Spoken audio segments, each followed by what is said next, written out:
Hello everyone, welcome my another blog. নতুন একটা ভিডিওতে আপনাদের স্বাগতম। ভিডিওর টাইটেল দেখে নিশ্চয়ই বুঝে গেছেন, আজ আমি যশোর জেলার অভয়নগর থানার ডুমুরতলা সুজুতপুর এলাকায় কিছুক্ষণ নৌকা চালালাম। এই এলাকায় যে সকল আত্মীয় স্বজন, ভাই ব্রাদার, বন্ধু বান্ধব আছেন, তারা সত্যি খুব সমস্যার ভিতর জীবনযাপন করতেছে। এই এলাকার সমস্যা দীর্ঘদিন ধরে। এই এলাকার সমস্যা সমাধানের জন্য বাংলাদেশ সরকার এবং পানি উন্নয়ন বোর্ডকে এগিয়ে আসতে হবে। কোনো একক মালিকানাধীন বা প্রতিষ্ঠান এই সমস্যা এককভাবে সমাধান করা সম্ভব না। যাই হোক, আমাদের বাসা অভয়নগর নপরা পৌরসভায়। আমাদের এলাকায় পানি বা বন্যা খুব কম হয়, তবে আমাদের পার্শ্ববর্তী এলাকায় যে বন্যা বা পানি হয়েছে, এটা অনেকের কাছে আনন্দ হলেও অনেকের কাছে বেদনার কারণ। আমি আগে কখনো এইভাবে নৌকা চালাইনি, তবে সর্বশেষ কবে নৌকা চালাইছি আমি নিজেও জানি না।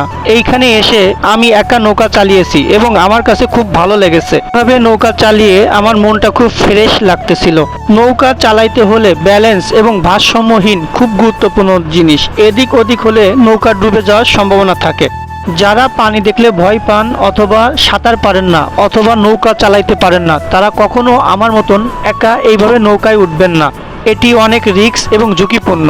অনেকেই পানিতে পোকামাকড়, সাপ, ব্যাঙ এইগুলো দেখলে ভয় পায়, কিন্তু এই এলাকার মানুষদের কথা চিন্তা করেন। তারা রাতে ঘুমায় থাকে, আশেপাশে জঙ্গল, পানি, কোনো ভয় নাই। আমি মনে করি এই এলাকার মানুষ এক ধরনের যুদ্ধে লিপ্ত। তারাও যুদ্ধের সংগ্রামে একসময় জয়ী হবে ইনশা আল্লাহ। শহরের অঞ্চল এবং গ্রামের অঞ্চল অনেক পার্থক্য।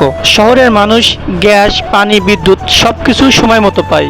1 মিনিট পানি বিদ্যুৎ না থাকলে অনেক অভিযোগ থাকে। এই এলাকার মানুষদের কথা চিন্তা করেন। অনেক সময় বিদ্যুৎ থাকে না, ঘন্টা পর ঘন্টা, 2 দিন 5 দিন। অনেক সময় গ্যাস থাকে না, কিন্তু অভিযোগ দেওয়ার কোনো লোক নাই। এই এলাকায় যাতায়াতের একমাত্র মাধ্যম হচ্ছে নৌকা।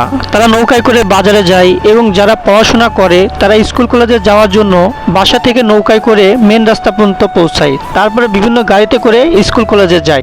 যখন অতি ভারী বর্ষা বা বৃষ্টি হয় বা বন্যা হয়, তখন এই এলাকার মানুষ রাস্তার উপরে টিন সেট বাড়ি করে গরু, ছাগল এবং মানুষ একসাথে বসবাস করে। সব থেকে বেশি কষ্টে থাকে যারা অসুস্থ, বৃদ্ধ, শিশু। তারা ঘর বন্দি হয়ে বসে থাকে, তারা কোথাও চলাচল করতে পারে না। এই এলাকায় প্রত্যেক ঘরে এবং প্রত্যেক ফ্যামিলিতে 1-2টা করে নৌকা আছে। তারা নৌকা চালাইতে খুবই দক্ষ এবং নৌকায় চলাচল করতে তারা স্বাচ্ছন্দ্য বোধ করেন। এলাকায় প্রাকৃতিক পরিবেশের সাথে নিজেকে মানিয়ে নেওয়া একটা চ্যালেঞ্জিং, তবে সর্বশেষ খুব ভালো লাগছে এবং মনটা খুব ফ্রেশ হয়ে গিয়েছে এই এলাকায় এসে।